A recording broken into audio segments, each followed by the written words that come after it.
welcome you to our meeting for tonight. So what can we expect in this midweek reading program? Well, we'll begin by analyzing the quality of humility, and we'll use the example of Gideon, how he showed humility in his life, and also how we can imitate him in our current circumstances.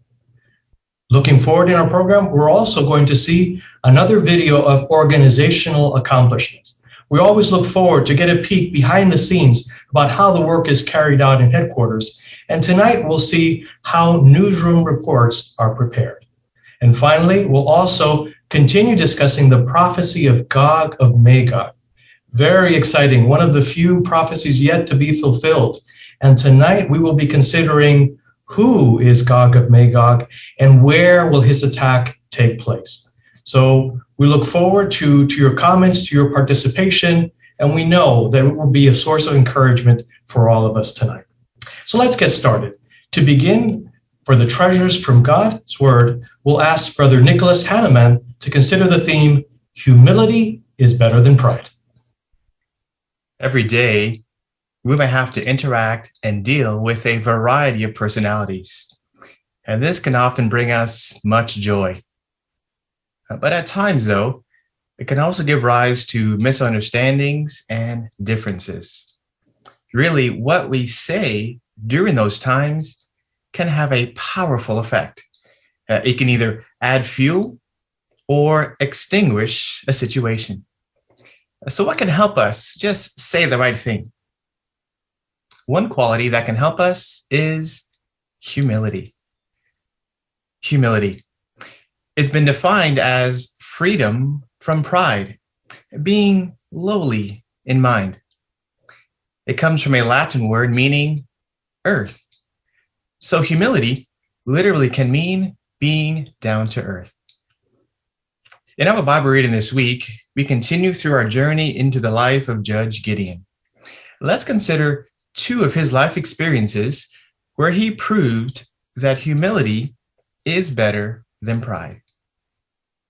Now, to set the stage for the first example, we have to first think back to our reading last week with Gideon and his 300 mighty men. But as the battle was winding down against the Midianites, Gideon then calls on other tribes for assistance to capture the fleeing soldiers. And in the end, the tribe of Ephraim was the one who was able to capture 2 princes of Midian. Now that the battle is over, can you just imagine what that scene may have looked like? A massive fighting army of men from the tribe of Ephraim, spears in their hands, fueled with adrenaline from their recent capture. They now approach Gideon. What would they tell him? But more importantly, how would Gideon react? Let's notice his reaction at Judges chapter 8 and verse 1. That's Judges chapter 8 and verse 1. Then the men of Ephraim said to him, "What have you done to us? Why didn't you call us when you went to fight against Midian?"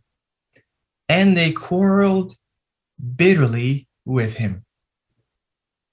Now, if you were in that situation, what would have been your initial reaction to the men of Ephraim?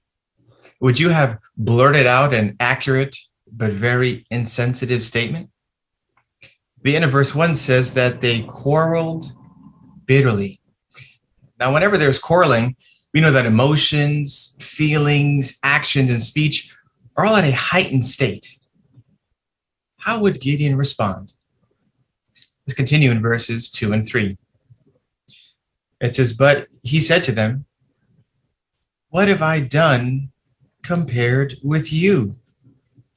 Are not the gleanings of Ephraim better than the grape harvest of Abiezer? It was into your hand that God gave Midian princes, Oreb and Zeeb. And what have I done compared with you?' When he spoke this way, they calmed down." What humility Gideon showed. Now, even though the tribe of Ephraim may have had a problem with self-importance and pride, Gideon didn't fire back with some sort of cutting remark. No, his well-chosen words promoted peace and extinguished a heated situation. Can you just picture in your mind what that scene may have looked like? with all those heated members of the army just surrounding him. Can we just picture also too Gideon's just calm demeanor, a sense of peace as he delivered those words, a warm appeal in his eyes. In verses 2 and 3, Gideon, in essence, was highlighting the fact that what Ephraim did was far greater than what he did himself. In fact, he contrasted gleanings with a grape harvest. And he even reminded them that they also had Jehovah's help in their successful capture. He really avoided a disastrous intertribal war. What was the result? Well, the end of verse 3, it says, when he spoke this way, they calmed down. That reminds me of a Bible proverb which states, where there is no wood, the fire goes out. Well, what's our takeaway?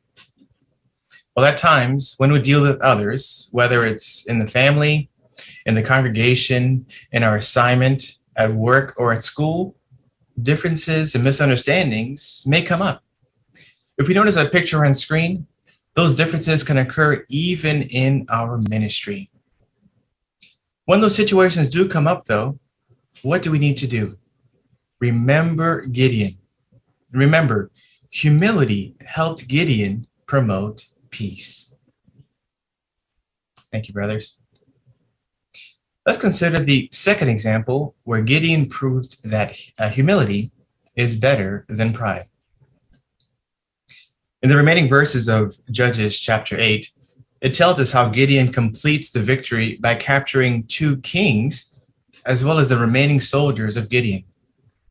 Can you just think about the feeling that must have occurred throughout the land?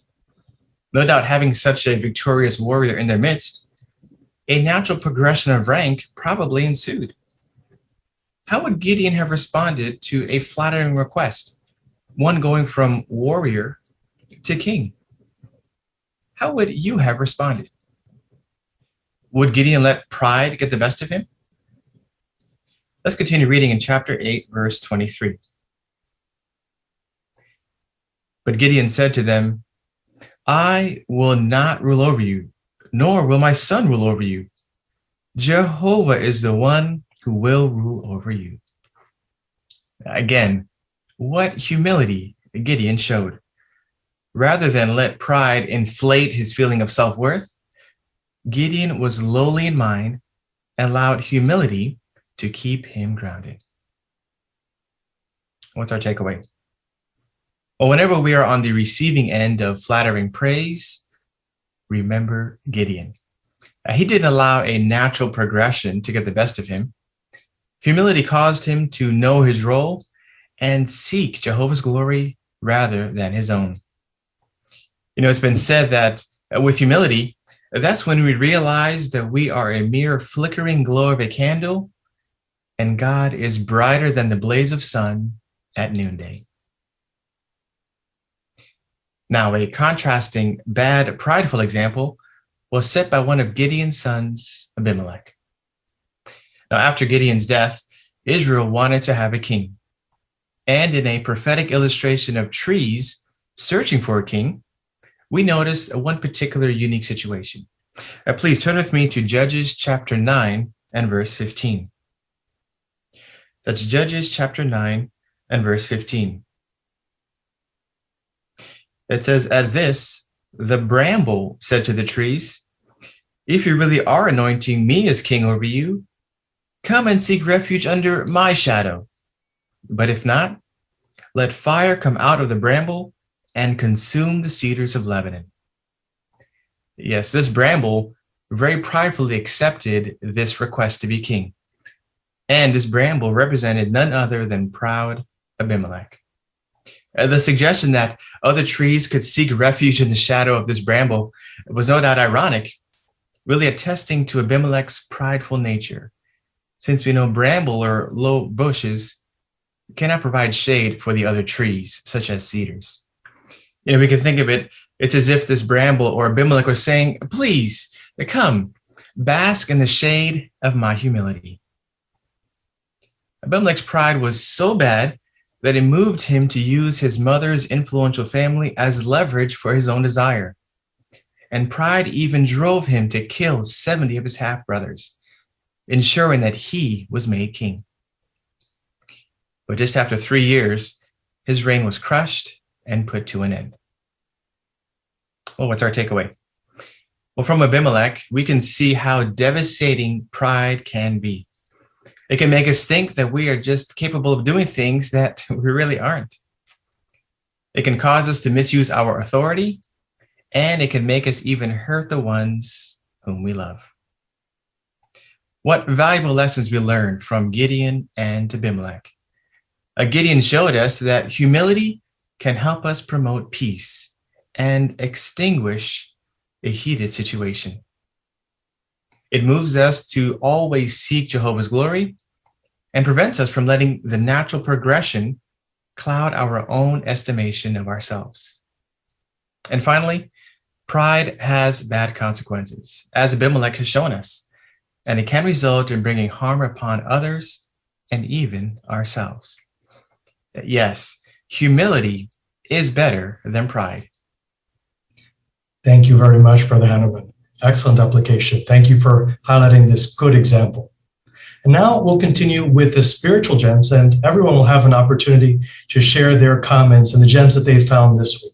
And to lead that discussion, we turn our attention to Brother Clay Ackerman.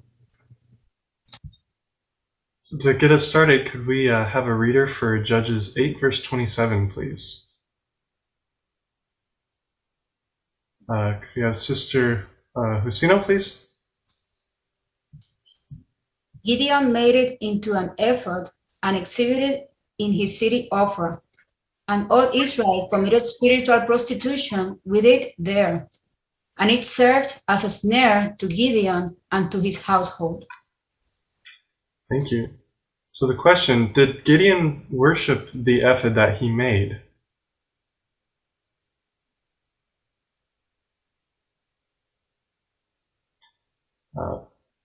Brother Hammond, please. Well, the scriptures do not specifically tell us that he worshiped the ephod, but we do know that Paul listed him in Hebrews chapter 11, and also there in reference in first verse of chapter 12, that he was among the group of faithful witnesses for Jehovah. So he wouldn't have been listed by Jehovah as someone faithful if he had personally worshiped the ephod. That's very nice, thank you. Sister Akon? And in the references, we see that his motive for making this ephod was actually being used to commemorate Jehovah's hand in a victory and to honor Jehovah, but it ended up being turned into this gross misuse by Israel, leading them to worship that instead of Jehovah. Yes, thank you. We'll go on to our second question. What spiritual gems from this week's Bible reading would you like to share regarding Jehovah, the field ministry, or something else? Could we have Brother Rodriguez, please? In chapter 8, when asked to be king, Gideon modestly directed his attention to Jehovah. So if someone asks me what they should do on a personal matter or a conscience matter, instead of just giving them the answer, I want to imitate Gideon and help them see how Jehovah can help them to make the decision. Yes, thank you. Could we have Sister Hanneman? Jotham was encouraging to me. At Judges 9, 8 through 15 and 17, we see that this prophecy from the trees, it was directed toward his older half-brother. So it reminded me that even our young ones can take a stand for what is right in the family, and the good example set by his father didn't go unnoticed.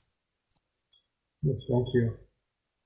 Could we have Brother Torres, please?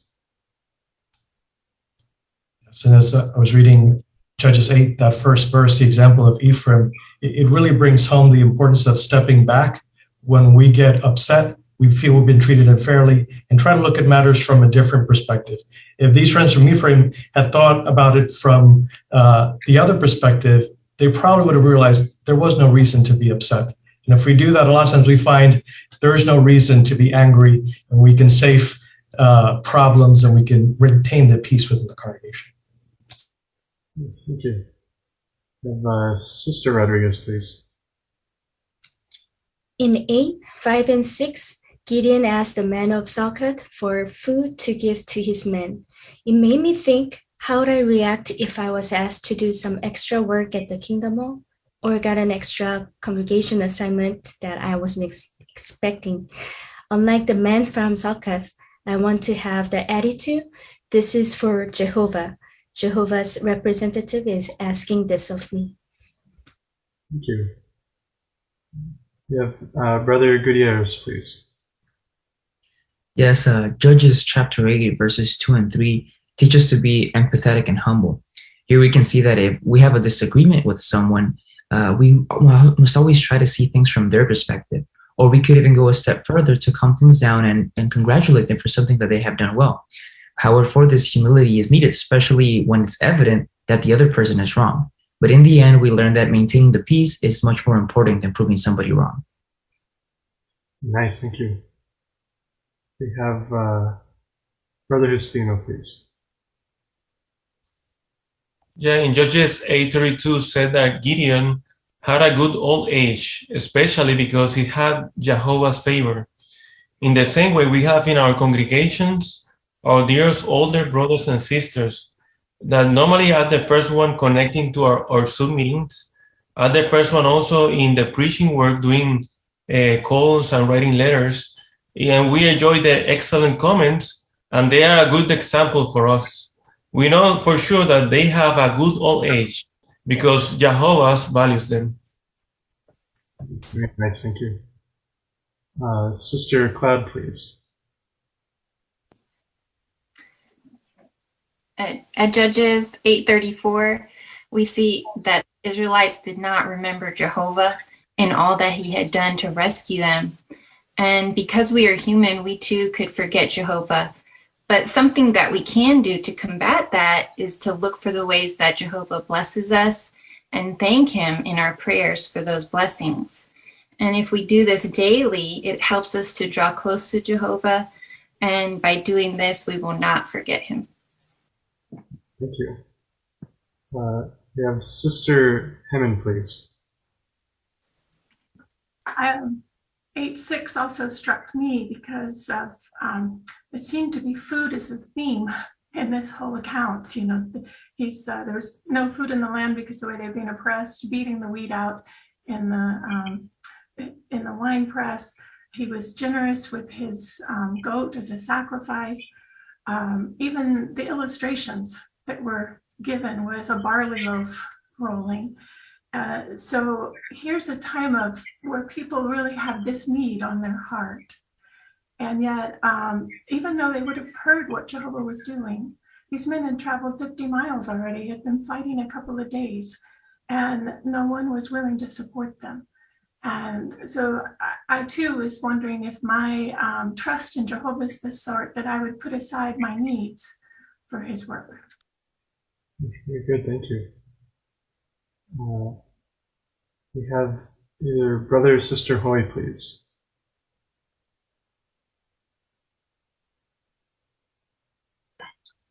I appreciated Judges chapter 8, verse 4, because it helps us to appreciate the feelings that Gideon and the 300 men had. They were tired, but they kept up the pursuit. Gideon's feat was more than a few minutes of blowing horns, waving torches, and shouting. It actually encompassed about 50 miles. And it's interesting how in Hebrews chapter 11, how Gideon is mentioned among the men of faith, and there wasn't enough time to relate his works and how from a weak state he was made powerful. He became valiant and more. So for us as Christians today, we can look and see with our busy service to Jehovah, we may be tired, but it's very, very important. It's vital that we keep up in our pursuit of doing what's right and doing Jehovah's will. Yes, thank you. We have Sister Justino, please. In Judges chapter 8, verses 1 till 3, we can see that Gideon's modesty teaches us important lessons. One of them is that when a privilege of service is extended to us, we should meditate on the responsibility that comes with it instead of think on the prominence or prestige that may be associated with the new assignment. Yes, thank you. Brother Hoy, please. I also appreciated Judges chapter 8, verse 10, because at first Gideon and his army of just 300 were outnumbered, 135,000 to 300. That was 1 to 450 people. But due to their persistence and their reliance on Jehovah, the ratio dropped to 1 to 50. Now they're in pursuit of 15,000. So a lesson here for me is in my spiritual warfare, we too will see positive results if we rely on our God Jehovah and we persist in our ministry. Yes, thank you. And Sister Ackerland. I also appreciated Jotham's example in Judges 9, when he knew the time to hide from his brother, but then he knew the time to stand up to him. So we see that Jehovah definitely must have helped him to make these wise choices, and he'll definitely do the same for us when we face situations where we must decide when to hide, keep quiet, or speak up. Thank you. Thank you, everyone, for your research and encouraging comments, and we'll turn it back over to the chairman. Excellent comments. Thank you, both Brother Ackerland and to all who participated. It really was so many good lessons that we find in these just 2 chapters. So now let's turn our attention to a portion of the Bible reading for this week. And the reading is Judges chapter 8, verse 28, up to chapter 9, verse number 6. And Alejandro Gutierrez will do that reading for us.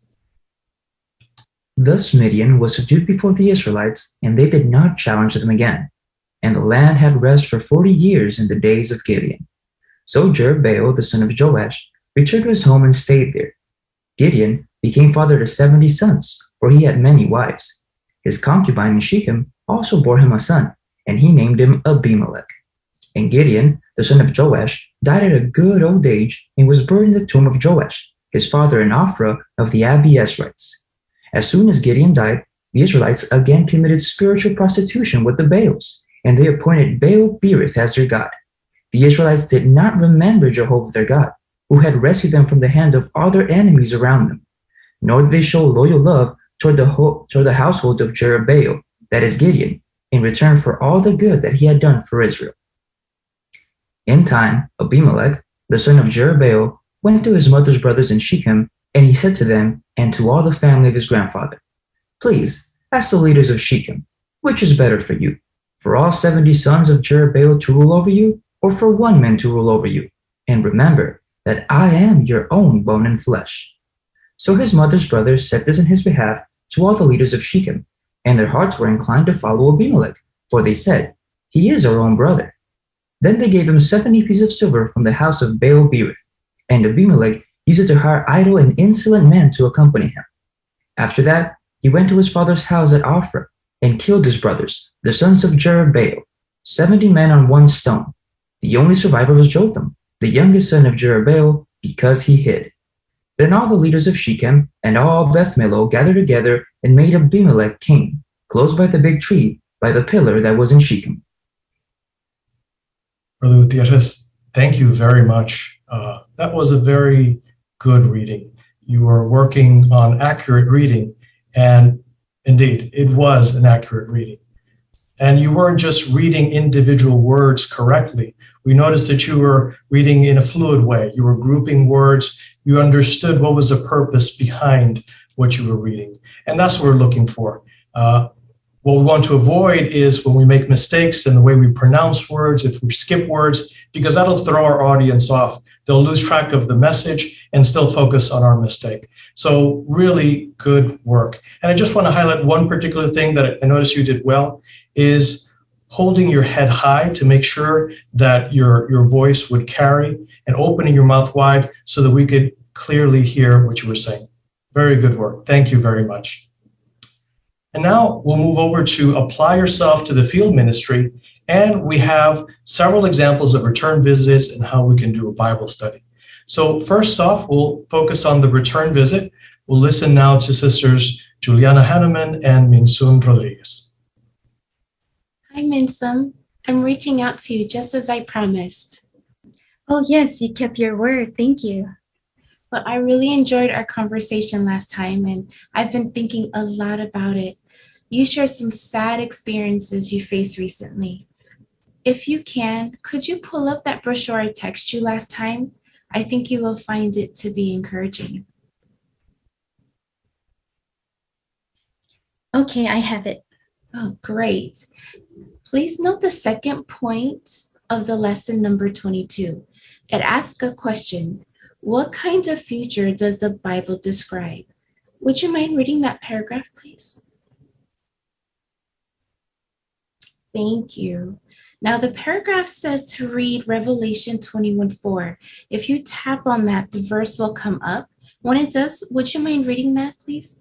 Sure. And he will wipe out every tear from their eyes, and death will be no more.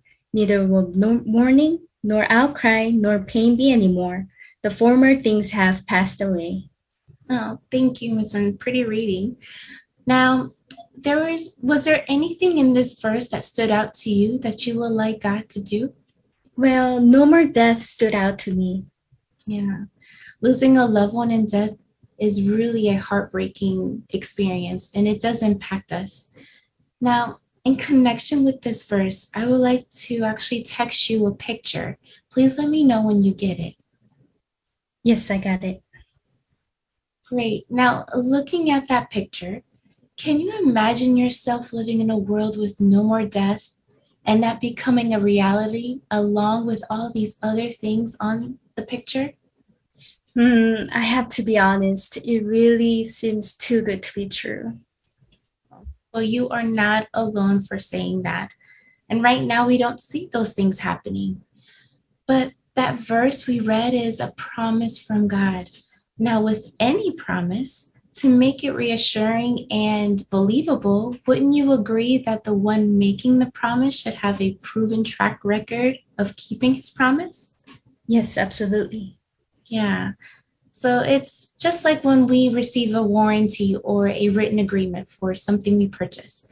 That warranty assures us of the coverage a company will provide for their product. So in the same way, those words in Revelation 21:4 are a written guarantee from God, our Creator, reassuring us that He will restore our loved ones, your loved ones, back to life.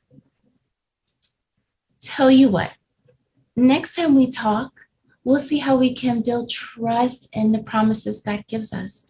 I assure you, you will not be disappointed. I would like that very much. Great. Well, thank you for taking a few minutes to talk. Thank you very much, sisters. That was a really good example of a clear and simple return visit. And as you probably imagine, the sisters were working on appropriate use of visual aids. And absolutely, that was the perfect illustration to bring home the point of the scripture that had been read. And that's what we want to do, focus on illustrations that make the important points that we want to stand out. And it's nice that you made that point during the presentation. You made sure that your householder had received the image, had it visible, because we do want to prepare to make sure that they benefit from it. Now with the pandemic, we have to use different techniques to make sure that the image is visible to others. And thank you for using the good illustrations, the good examples. The warranty, we'll have to remember that. All right, so now let's have another return visit, but in this case, the publisher will also start the Bible study. So let's turn our attention to brothers Otto Mendoza and Gabriel Estrada.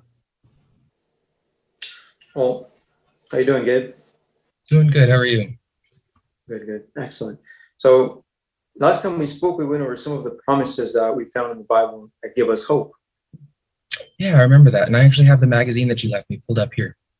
Excellent, excellent. So why don't we take a look at it together, and maybe we can finish looking at some of those promises. Sure, that sounds good. Okay.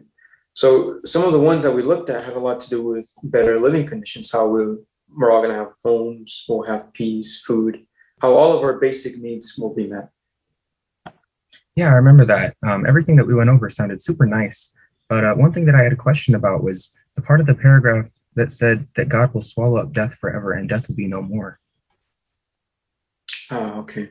Well, why don't we read the scripture cited in the paragraph to better understand it? Yeah. Revelations 21:4, and if you don't mind reading that for us, please. Sure. It says, "And he will wipe out every tear from their eyes, and death will be no more. Neither will mourning, nor outcry, nor pain be any more. The former things have passed away." Thank you. Yeah. So how do you understand this promise? Well, I guess it said that death will be no more. So if that's the case, what does that mean for those who have already died?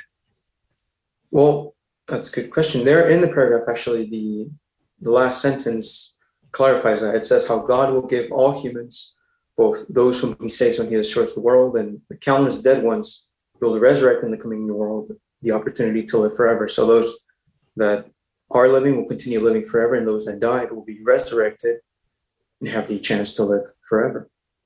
Okay. So I see that we're promised those things, but how is living forever going to be any better if things that we're seeing now don't change? Well, I'll tell you what, let me send you a link to a brochure that will help us find the answer to that question. Let me know when you get it.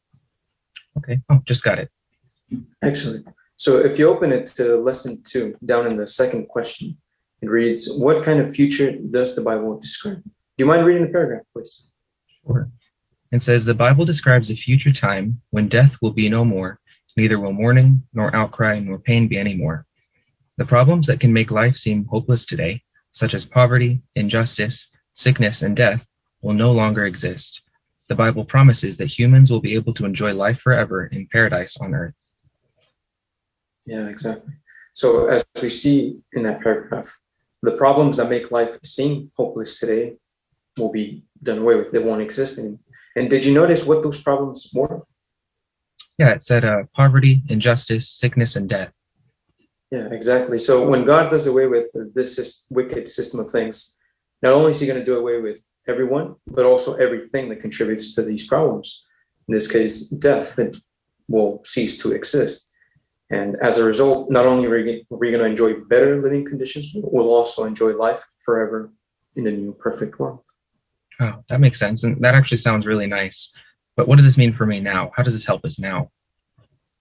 Well, tell you what, the next subheading actually tackles this question, how knowing and trusting in these promises help and benefit us today. Why don't we take a look at that next week or next time we get together, and we can look at it a little deeper. What do you think about that? Okay, yeah, that sounds good. Yeah, excellent. Thank you very much, brothers. Again, another good example of a return visit, now taking the next step, just getting that Bible study started. And the sound counsel point was on effective conclusion. And when we talk about conclusions, they are very important out of many reasons, because the last thing we say is the thing that stays in the mind of our householder. So we want to make sure we make it count.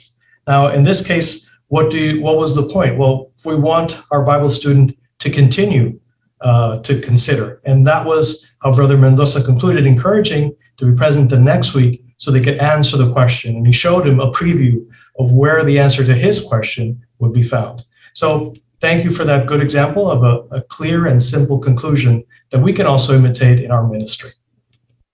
And now we'll move on to the Bible study. We're continuing to work our way through the Enjoy Life Forever brochure. And in particular, we'll be taking a look at the second lesson, the point number 4. So let's notice how Sisters Hoy and Ackerland developed the theme. Bridget, would you please read Isaiah chapter 65, verse 17? This verse highlights how no one will be plagued by troubling thoughts or memories. Sure. It says, "For look, I am creating new heavens and a new earth, and the former things will not be called to mind, nor will they come up into the heart." Thank you. So the asterisk after the word mine indicates a footnote. And what does it say? It says, "or be remembered." Okay. So looking back at the verse, let's reread the sentence. "And the former things will not be called to mind or be remembered." Can you imagine what that will be like? How do you feel about this promise? I think it's great. We all have things we'd want to forget. And it would definitely take some weight off of my shoulders. I can assure you, you're not the only one. What a wonderful time that will be.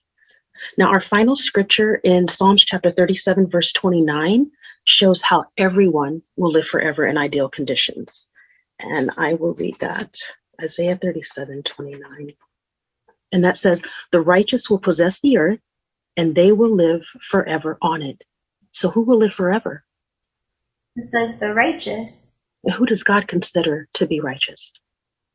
Well, I would think it's the good people. True. These are ones who exercise faith in God, and they back up that faith by works in harmony with God's righteous standards. Now, where will they live? On the earth? Yes. Yes, some have said that they don't want to live forever on earth because of the way that life is like now. The scriptures that we read in the left column, shaded in blue, correspond to the blue pictures above. What do you see? Well, I see a young boy in the hospital, very sick, an old man walking with a walker, children look like they're starving in poverty, and then a young woman curled up in a ball. I mean, she must have gone through some trauma or suffering from depression. Definitely a sad situation, all of these.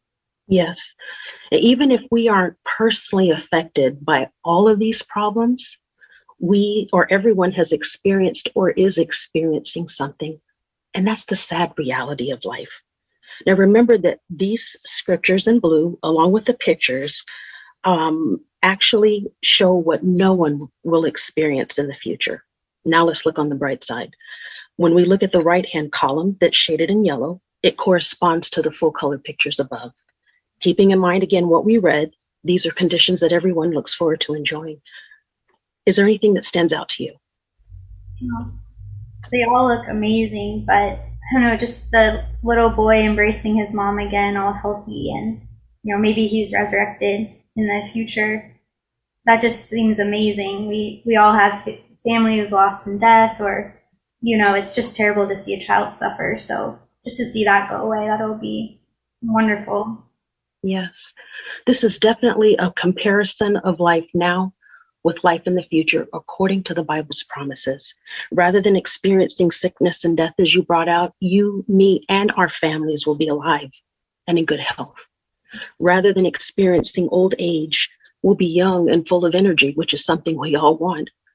Rather than children starving to death or being forced to work, they'll have plenty to eat, and they'll truly get to enjoy being children. And rather than suffering from painful memories or thoughts as a result of life's ongoing experiences, we'll be at peace and truly happy. Now, after examining all of this, do you feel that these scriptures give hope? They do for me. Yeah. Could they give hope to your friends and your family? Oh, definitely. We've just considered 16 verses in the Bible that have taught us a lot in answer to the question from paragraph 1, will life ever get better? They've painted a bright picture for the future. Can you see yourself there? Well, yeah, that would be amazing. It definitely will be. Bridget, I want to commend you for looking at these scriptures and reading them ahead of time in preparation for the Bible study. Oh, thank you. I was actually really surprised when I read them. I never knew that the Bible explains the things that it does. And it explains a whole lot more. Next week, we're going to find out how the Bible's hope can make a difference in our lives now. We'll watch a video. We'll also consider point number 5 along with the summary and the review. Okay, that sounds good. Now I'll try to look ahead of time over it and everything. That would be great. I'll go on ahead and say a closing prayer. And we appreciate your excellent preparation, sisters. There was a lot of material to cover, and the scriptures that were selected were very appropriate. And in particular, the study point that was assigned was practical value made clear. And to make this work, it requires a lot of effort beforehand. As we see in the council point, it requires that we consider what aspect of the topic will be particularly helpful for our Bible student. And we noticed that as the sisters were focusing on the illustrations, which were the points that really made a difference for that householder. the hope of the resurrection, of being reunited with family members that had already passed away. And that really made it not just a nice thing or a wonderful idea, but something to look forward to, something that personally affected her. So thank you for showing us how we can apply this counsel point. So again, we have a lot of good information we can apply in our ministry for this weekend or during the rest of the week. But now let's focus on the next assignment within our meeting. Now we'll move on to living as Christians. And to get us started, we'll have again an opportunity to sing together, and we'll be singing Song 108, entitled God's Loyal Love.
As we mentioned earlier, we have a special treat tonight. We'll be able to see another video in the series Organizational Accomplishments. So let's pay attention to the video.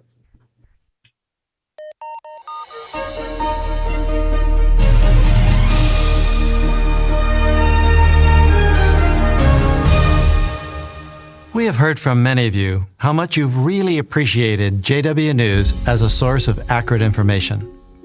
In contrast with much of the misinformation posted on the internet and social media, Jehovah's people serve as a pillar in support of the truth, as 1 Timothy 3:15 says. But just what does it take to prepare a newsroom report? Well, under the direction of the Coordinators Committee of the governing body, the Office of Public Information, or OPI, prepares articles for the JW Newsroom.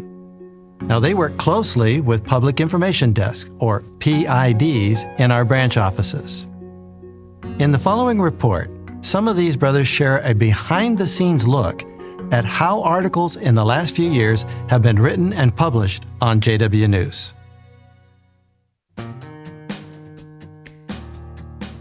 From the late 1960s to the late 1990s, Italian brothers were condemned and imprisoned for refusing military service.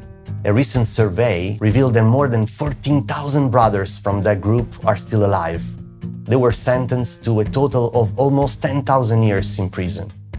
We thought that their experiences could make a potential story for the newsroom section of jw.org, along with comments from secular sources. So we promptly notified OPI. When we received that proposal, we agreed with their assessment. That's when we go into action. We'll talk about the angle back and forth with the PID until we have something that we know will work not only for Italy, but for our worldwide audience on jw.org. Then we interviewed some brothers who had been in prison the longest. They had to face many challenges, but they also recalled how their loyalty was a great witness, especially for some prison guards who eventually became Jehovah's Witnesses as well. This additional information was confirmed and then added to the story. Then we sent the draft to OPI. Once the initial article is written by the branch, there's still quite a bit of work that has to be done. We'll edit the article, select the photos, write the captions, send it through proofreading, and then lastly, the article then is sent back to the Coordinators Committee for their final review and approval. Shortly after the article was posted on jw.org and the Italy PID informed their local reporters, over 50 media outlets in Italy covered this story and wrote articles about this topic. Well, our hope was that by publicizing this information, it would not only be encouraging to our brothers and sisters, but it would have a positive impact on fair-minded officials in other countries where our brothers are still dealing with this issue of neutrality. 2019 was the 25th anniversary of the genocide in Rwanda. So because of that, there was greater interest in the scholarly community in particular about what happened during the genocide. One of the things that OPI was responsible for doing is to collect experiences of people who were our brothers and sisters, who saw the violence and who survived and help others to survive, sometimes at the risk of their own lives. Our office assisted OPI in preparing the article in two ways. First of all, ensuring that the release was accurate. Secondly, to ensure that the article gave consideration to the perspective of those who went through genocide. And many of the brothers have been able to read that story on JW News, and it's encouraged them when they see the courage and the faith that our brothers displayed in Rwanda. OPI has the privilege of assisting the brothers in Russia. We prepare news items on JW News. Once a trial begins, the team works together to prepare a JW News item. We have to do lots of research on the brother or the sister's personal case history, where they raided, where they put in pretrial detention. We can introduce the brother, the sister to the brotherhood, and then they can pray for them. Once we've put together the material, we send it to the Public Information Desk. And then on the day of the verdict, we post a breaking news to immediately alert the brotherhood. How can you make the best use of JW News? Look for opportunities to share news items with your Bible students and others. Many of these reports show how Jehovah's people demonstrate love for one another. Another way is by praying for our brothers and sisters that we read about in the newsroom. We hope you continue to use the newsroom to stay informed, to be encouraged, and to remain united with God's organization, a pillar and support of the truth.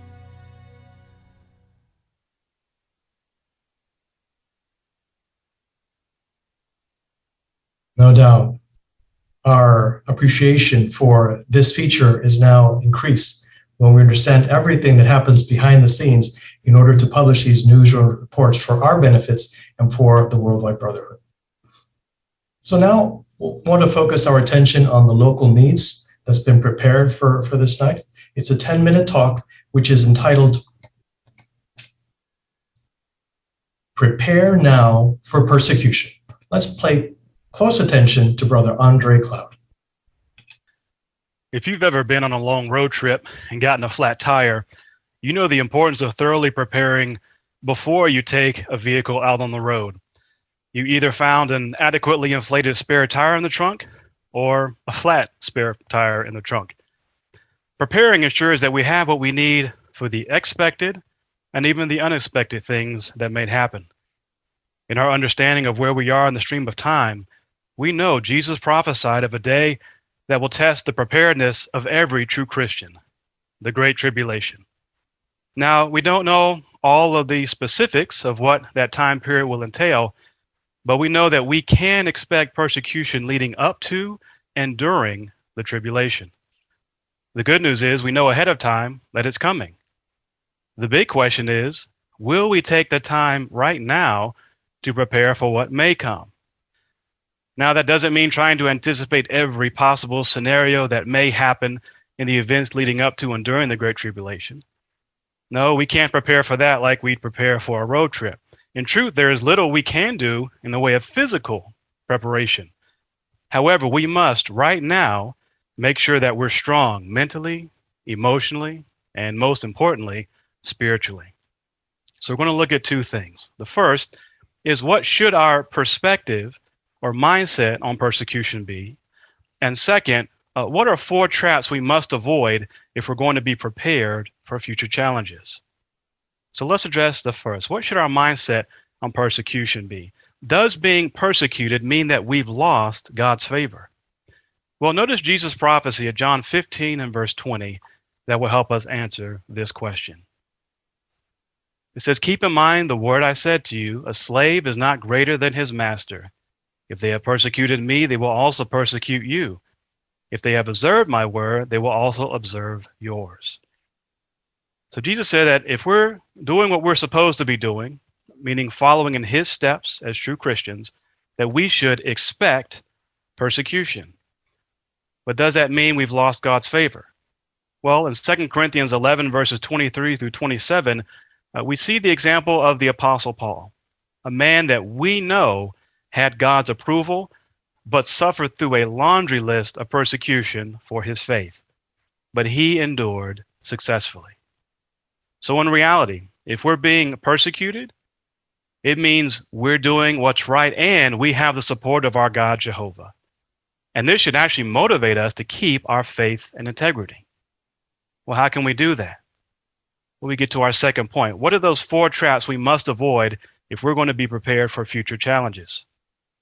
The first is to be cautious when sharing information. This is based on the principle found in Ecclesiastes 3 and verse 7, where it tells us there's a time for everything, including a time to keep quiet. And during persecution or ban, it is definitely a time to keep quiet. But even before then, we should ask ourselves, am I known as being a reliable and trustworthy person right now when it comes to assignments and keeping confidential things confidential? This is especially true for appointed men in the congregation. Psalm 39 verse 1 tells us, "I will guard my step to avoid sinning with my tongue. I will guard my mouth with a muzzle as long as anyone wicked is in my presence." What does this teach us? Under bans and persecution, sensitive information must be safeguarded, such as the names of our brothers and sisters, locations of meetings, how we receive spiritual food, and the like. During these times, secular authorities simply do not have the right to information about our spiritual family. Second trap, don't allow minor issues to divide us. Satan's own house is divided, so he's constantly trying to drive wedges between us, so we'll fight each other instead of him. And even experienced Christians can fall into this trap. But we can ask ourselves, how do I get along with my brothers and sisters right now? Can I really say I'd sacrifice my life for my brother or sister if I can't even work with them in the same car group or Zoom breakout room?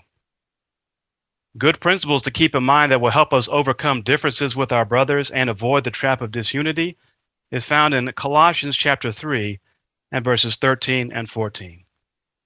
There it reads, "Continue putting up with one another and forgiving one another freely, even if anyone has a cause for complaint against another. Just as Jehovah freely forgave you, you must also do the same. But besides all these things, clothe yourselves with love, for it is a perfect bond of union." Verse 13 encourages us to continue putting up with one another. And that phrase carries a meaning of putting up with not serious sins our brother may commit against us, but putting up with the traits or characteristics of our brother that may annoy or irritate us, but that we're also to freely forgive them. And verse 14 tells us how we can do that, by clothing ourselves, literally enveloping ourselves with love, not allowing anything to sneak in and drive a wedge between us and our spiritual family. The third trap, avoid being presumptuous. Satan wants us to assume that we know better than trusted, responsible brothers. So we have to ask ourselves, do I trust the elders and responsible brothers right now? If we're not 100% sure to the answer to that question, then Hebrews 13 verses 7 and 17 can help us. Hebrews 13:7 says, "Remember those who are taking the lead among you, who have spoken the word of God to you, and as you contemplate how their conduct turns out, imitate their faith." And verse 17, "Be obedient to those who are taking the lead among you and be submissive, for they are keeping watch over you as those who will render an account, so that they may do this with joy and not with sighing, for this would be damaging to you." Following the direction from brothers Jehovah has appointed to take the lead among us will always lead to blessings.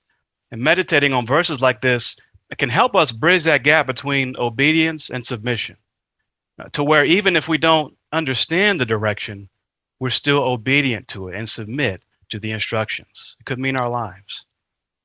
Trap number 4, don't make unnecessary rules. As imperfect humans, we have a tendency to impose unnecessary conditions on ourselves. Again, some questions for self-examination. What is my attitude towards the field ministry now?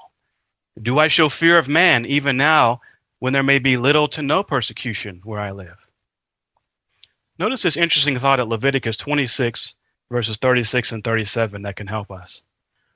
It says, "As for those who survive, I will fill their hearts with despair in the lands of their enemies, and the sound of a blowing leaf will cause them to flee, and they will flee like someone running from the sword and fall without anyone pursuing them.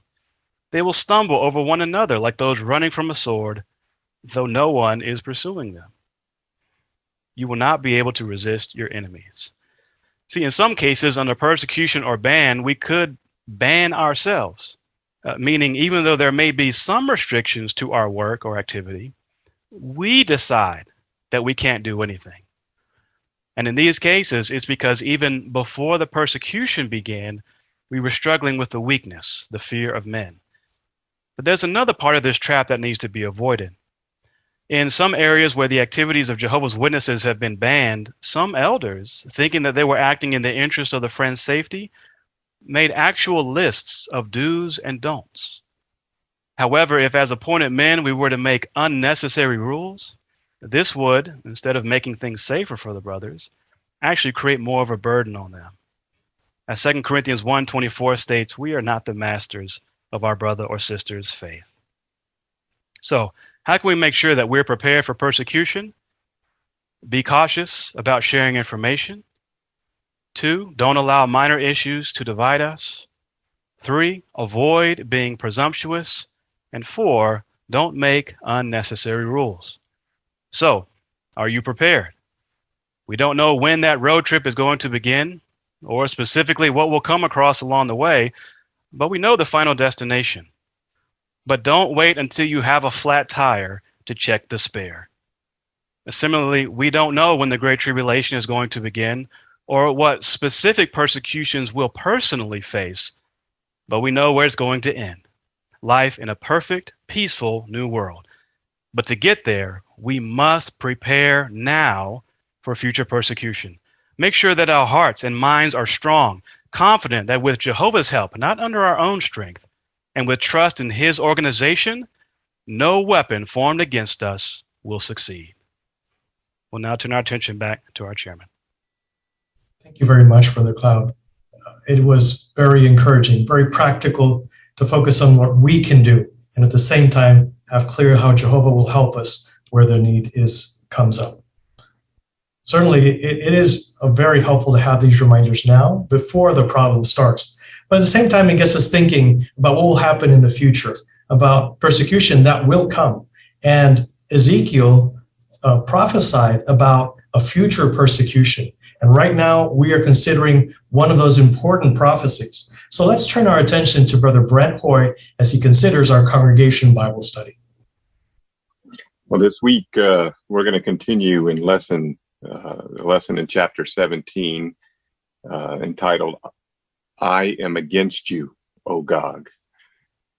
We know it's a thrilling account because it portrays what's soon to take place during the Great Tribulation, but also it's sobering because we know Gog is one who will attack Jehovah's people.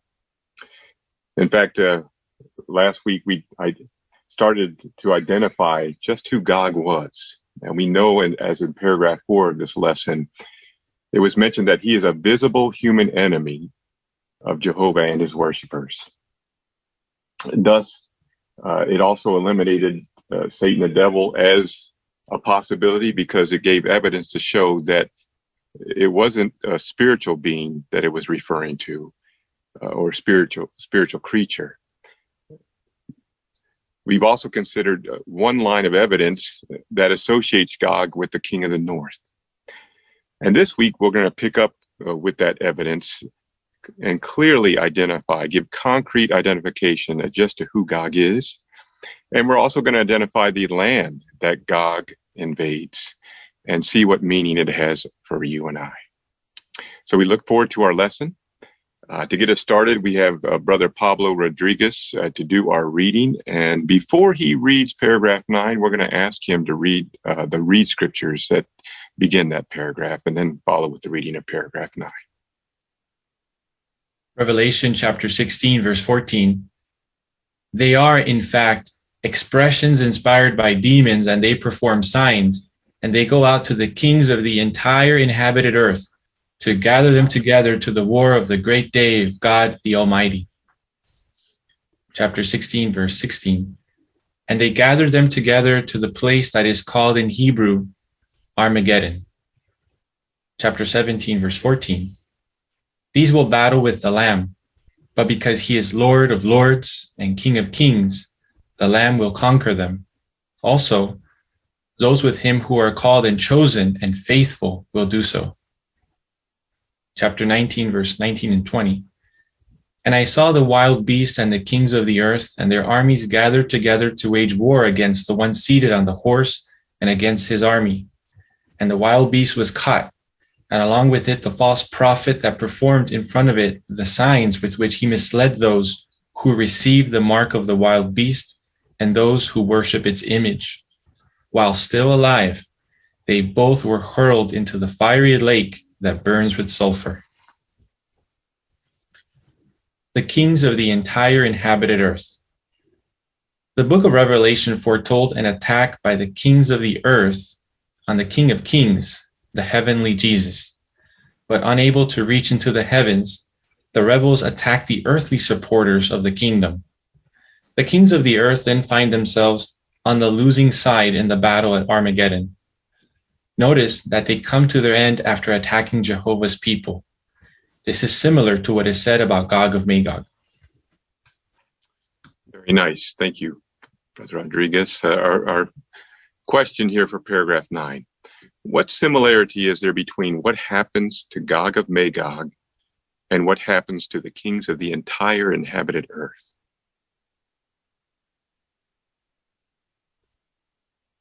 Let's have Brother Hammond, please.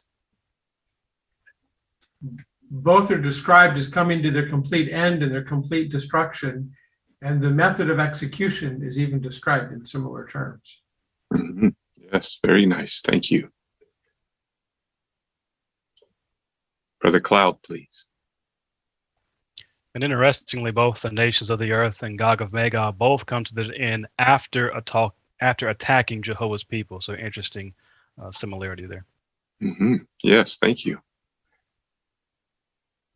Brother Rodriguez?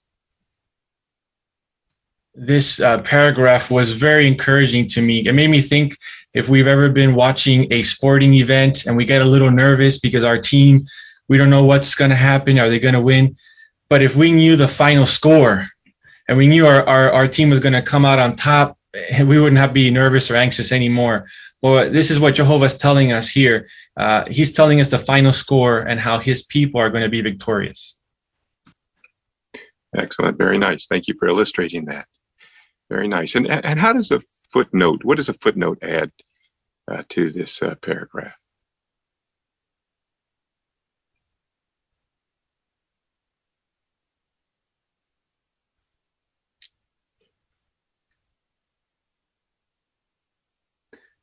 Let's have Sister Ackerland, please.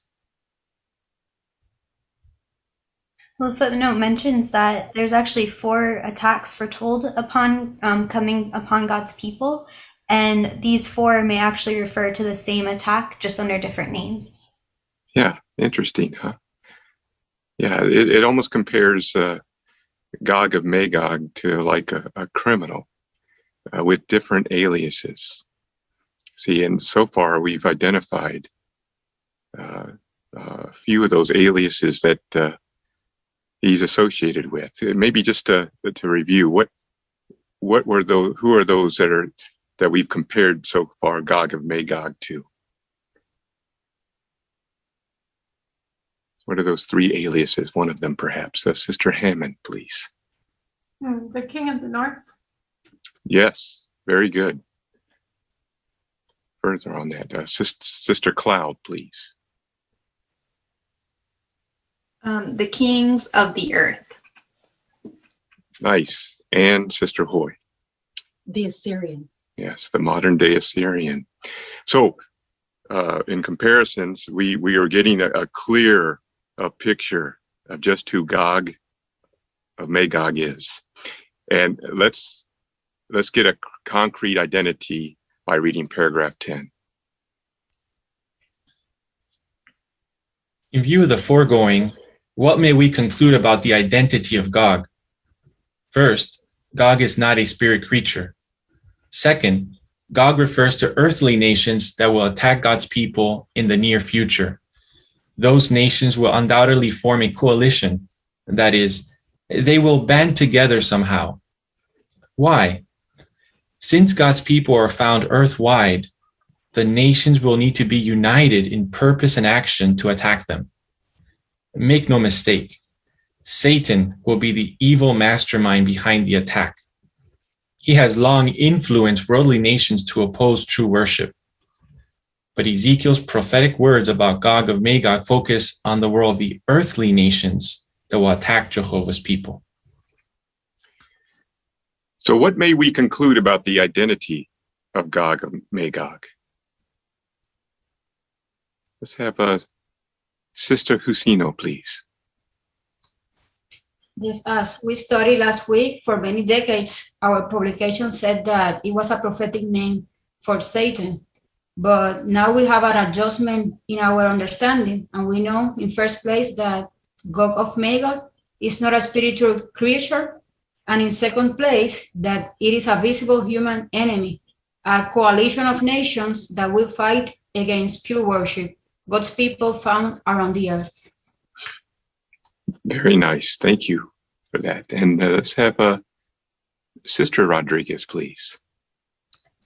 Gog being a group of nations is in line with Matthew 24:9, where Jesus said that we would suffer tribulation by all the nations.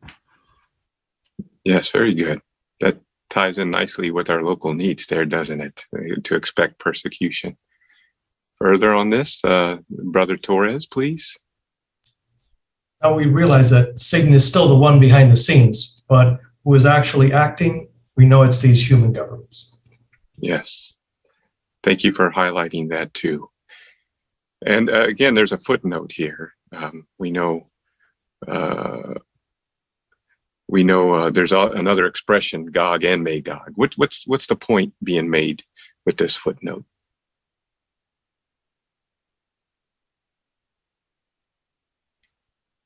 Sister Hoy, please. We can see the similarities between Gog of Magog and Gog and Magog. Both end up being divisive. Actually, the coalition of nations stand in opposition to Jehovah and his people. And at the end of Christ's millennial reign, Gog and Magog will manifest the same traits as those rebels stand in opposition to Jehovah and his faithful worshipers. And Brother Ham, thank you, Sister Hoy. And the way Gog of Magog and Magog are destroyed, that's not the way Satan and spirit creatures would be destroyed. So it must refer to a human element who are opposed to Jehovah. Yeah, good. Thank you. Of course, not the same person we're talking about, not the same entity here, different, but same characteristics, right? And we'll get into that a little bit later in our book here down in a few weeks. But so far we've got a concrete identity of Gog of Magog.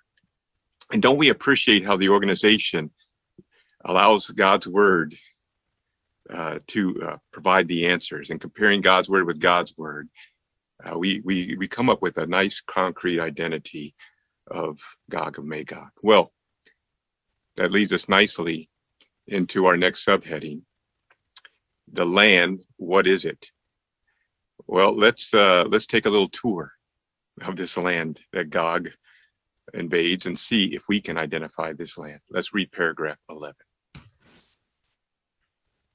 As we learned in paragraph 3, Gog of Magog will provoke Jehovah's great rage by invading a land that is precious to Jehovah. What land is this?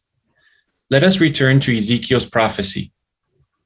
It says that Gog will invade the land whose people have been restored and regathered from the nations. Note, too, what it says about the restored worshipers who reside in this land. They dwell in security.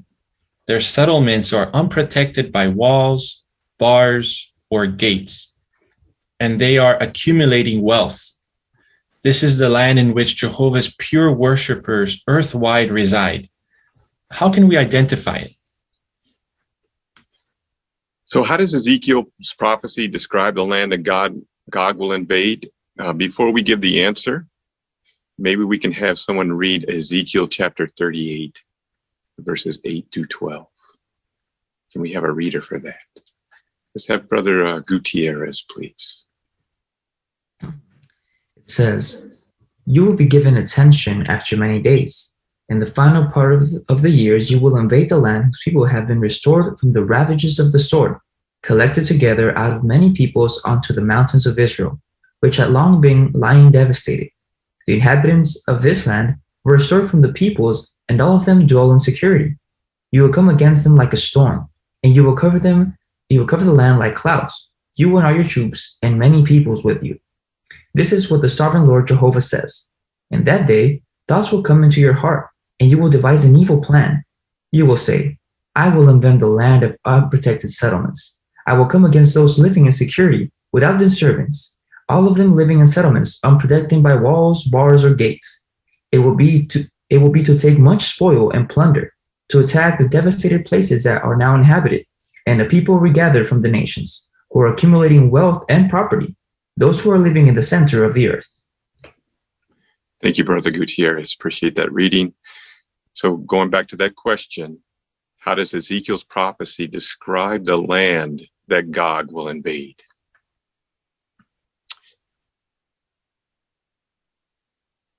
Okay, let's have Brother Husino, please.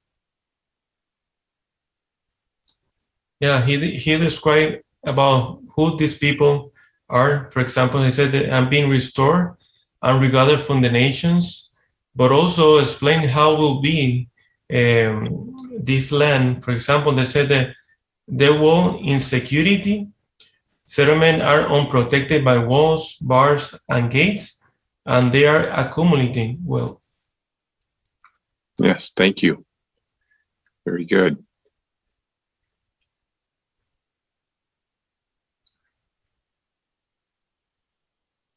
How about let's have Sister Hanuman, please. So it's interesting that this is not a physical location. And just like the brother mentioned, it's like it doesn't have walls, bars, or gates. But this is basically a security, it's a dwelling security, so a spiritual protection. So that is something that is really to take in lightly. Thank you for that comment. Very nice. And it's good to mention that, because in that verse, it does say at the end, those who are living in the center of the earth. Kind of makes it sound like it's a specific location. What's the thought there, perhaps, when we think about this in comparison with the nation of Israel? You think about Israel. What was the nation of Israel considered by Jehovah? Sister Cloud, please. They were his special people, precious to him. And those that are pure worshipers, those worshiping Jehovah, are precious to him. And they exist earthwide, but he protects them all spiritually, no matter their location. Thank you, Sister Cloud. And Brother Hammond, please. And the nation of Israel was known as the center of pure worship. So would be appropriate that this is called the center of the earth. Exactly. Thank you for highlighting that. Now let's focus a little bit more attention on the center of pure worship. And let's read paragraph 12. It is helpful to consider the restoration that happened in ancient Israel, the land where God's chosen people lived, worked, and worshiped for centuries. When the Israelites proved unfaithful, Jehovah through Ezekiel foretold that their land would be devastated and left desolate. But Jehovah also prophesied that a repentant remnant would later return from exile in Babylon and restore pure worship in the land. With Jehovah's blessing, the land of Israel would be transformed, flourishing like the Garden of Eden. That restoration took place in 537 BCE, when Jewish exiles returned to Jerusalem to restore true worship in their beloved homeland. Yes, very nice. Thank you. Question, what restoration happened in the land of Israel in Bible times? Let's have Brother Ackerland, please. Well, initially the Israelites were unfaithful, and because of that they were conquered by Babylon and captured. But later the repentant remnant in 537 was able to return to Jerusalem, and there they were able to restore pure worship from that point. Mm-hmm. Yes, good. Very nice. In fact, as the scripture mentions in Ezekiel 36, what did the nation of Israel become like? And why? Why was it described that way? What were the reasons for it to be described that way?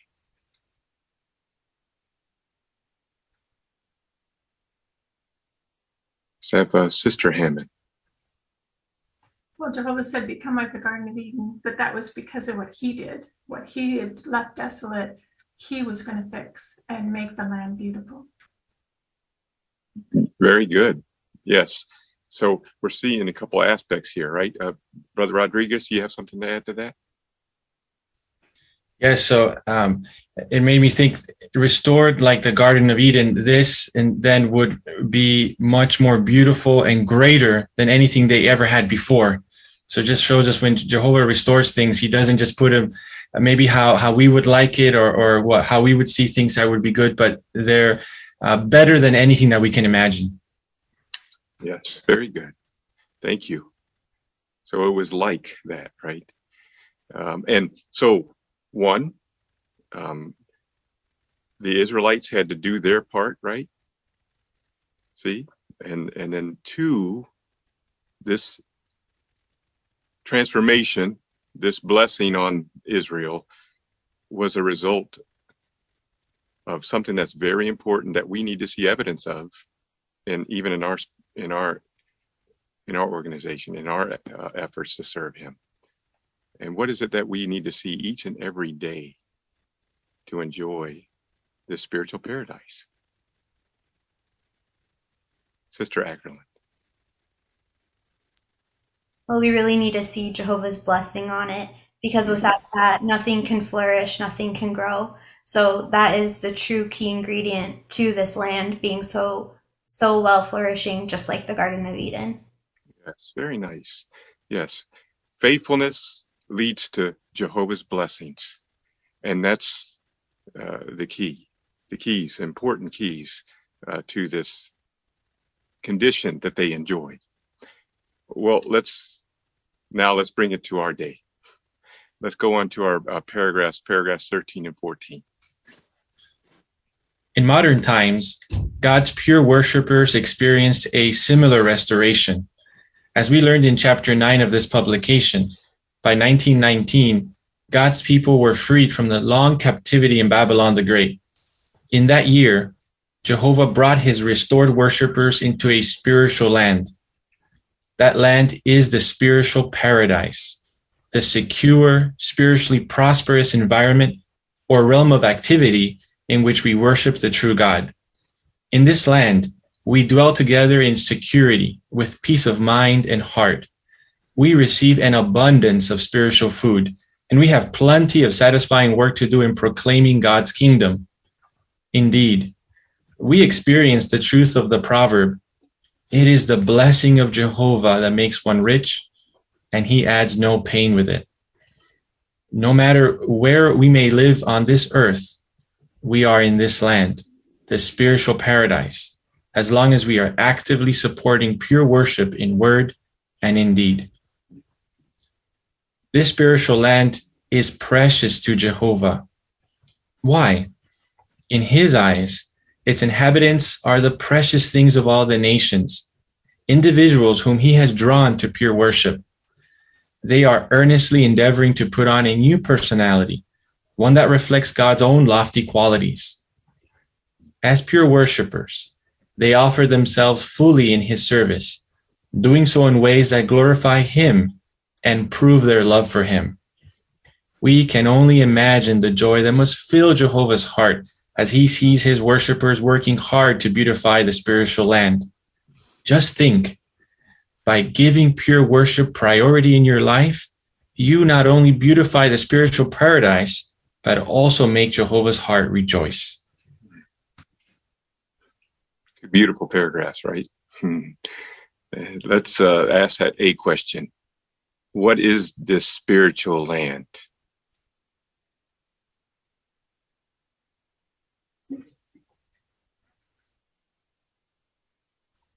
Is that Brother Cloud, please?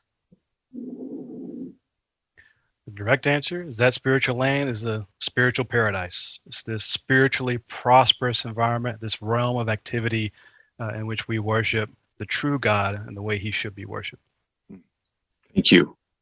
Nice.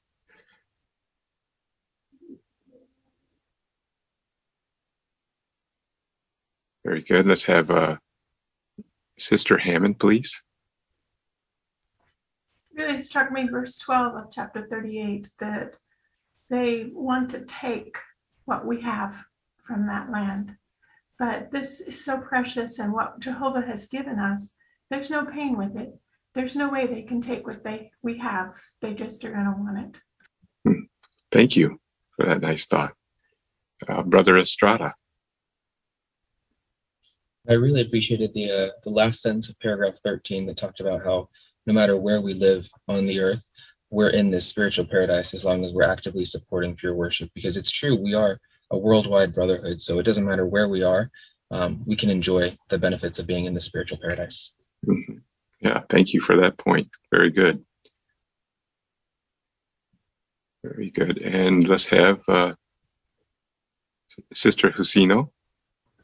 Yeah, and the good thing is that we don't have to wait until the future to enjoy this spiritual paradise. We are enjoying it in this world. As Proverbs 1:33 say, if we listen to Jehovah, we dwell in security, and we are undisturbed by the threat of calamity. Good. Thank you. And Brother Hammond. And we think in our literature, we've had many articles of individuals like William Tyndall, who lived during this period of time prior to 1919, when this wasn't an established land, and the challenges that they had because there wasn't a channel for spiritual food. We never want to take this beautiful land for granted. It's something that we really cherish. Very nice. Nice point. Appreciate you bringing that to our attention too. Well, let's look at our B question here. Why is this land precious to Jehovah?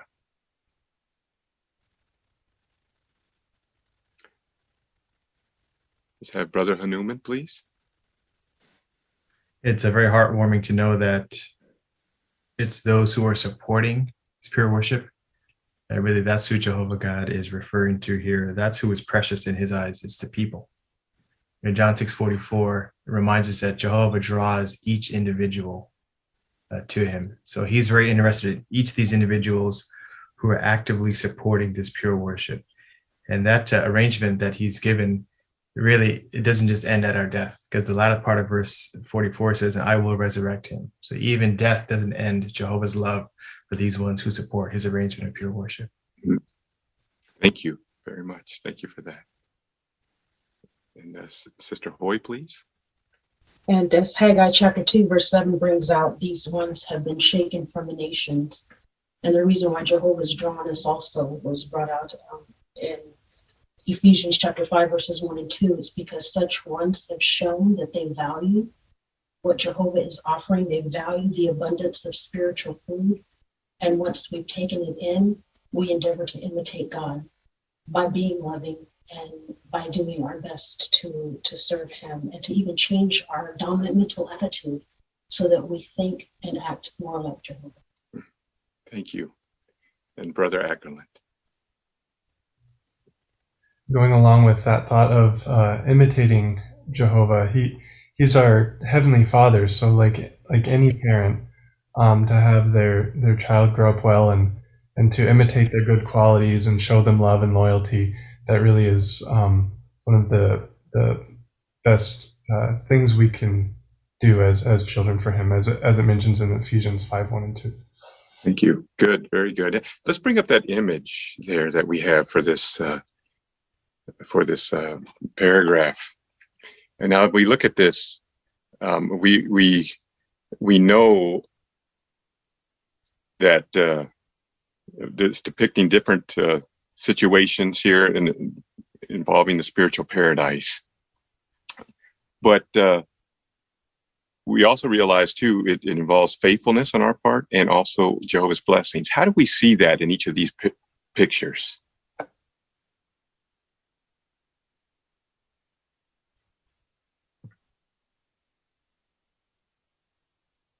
Let's have Sister Hanneman, please. It's amazing to see the smile on everyone's face, or others is showing expressions of their faith despite their circumstances. In the first picture, we could see the different backgrounds of friends together worshiping Jehovah, or working hard and beautifying his place of worship. Despite of being imprisoned or poverty, you could see that their reliance is on Jehovah. And especially this last one with, being sickly in the hospital, and it's not the greatest circumstances, but look, they have this joy, and then they're able to support each other. Nowhere in the world will you have this spiritual paradise in this current situation. So it's really comforting to see that despite where everyone is around the world, we have Jehovah's blessing. Yes, good. Thank you. And Brother Rodriguez, please. We see our dear brother there in prison. Maybe he's in isolation. He cannot preach to others because of his situation. It reminds us that Satan can take away maybe our freedom for a while, but he cannot keep us away from the spiritual paradise. Those brothers, those dear brothers that were in prison in Eritrea for many, many years, every single one of those days, they were in this precious place because they are precious to Jehovah. Yes, very nice. Very nice. And let's get to one final comment, Brother Jusino, please. We can see in all these pictures that they are giving priority in their life to the pure worships, and they are enjoying of this beautiful spiritual paradise. But like mentioned in Proverbs 27:11, they are also rejoice Jehovah's heart.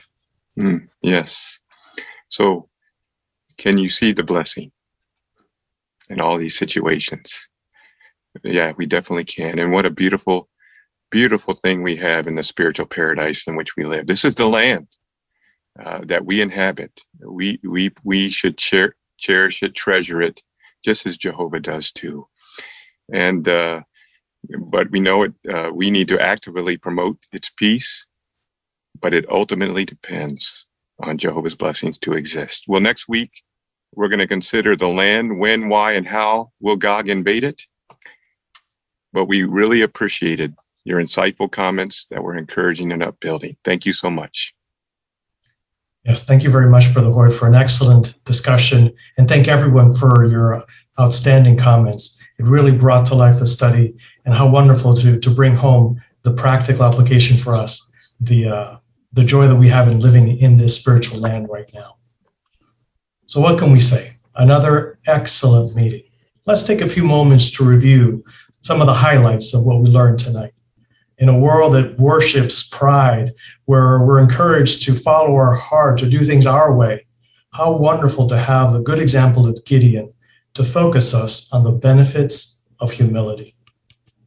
And as we consider the different aspects of the field ministry, we had several excellent examples. It really brought home to us how we can use visual aids effectively. Also, what makes a good conclusion to bring back that student or return visit. And as well, we also highlighted how we can make the practical value of the lesson stand out to our student. When we consider the local needs, again, we had some solid food that helps us prepare for the challenges that come ahead. And what can we say about Ezekiel's prophecy? How wonderful to see this exciting prophecy clearly explained before us. So today we focused on who this Gog of Magog is. We also focused on the where. What is that land? Where is this land located? And next week, we will get further clarity as we consider the when, the why, and the how. So we encourage all to be present next week so that we can continue discussing this exciting prophecy. But there's more to look forward to next week. We'll also be highlighting two examples, good spiritual men that we can imitate today. First, we'll consider one from Bible times, the example of Jephthah, what he experienced, how his good qualities shone through, and what we can learn and apply in our life. As well, we'll also consider an example from modern times, Brother Robert Johnson, who serves as a special pioneer in the U.S. branch. And as we consider his example, there's many lessons, particularly for the younger ones. What can we learn from the way Brother Johnson set goals for himself, the training he received, and how he made himself available to serve Jehovah even when he was young? So for sure, there's a lot to look forward to in next week's meeting. So with that, we can conclude our meeting for tonight. So we encourage all to sing together song number 22, which is entitled "The Kingdom is in Place, Let It Come," and then Brother Hoy Jusino will conclude with prayer.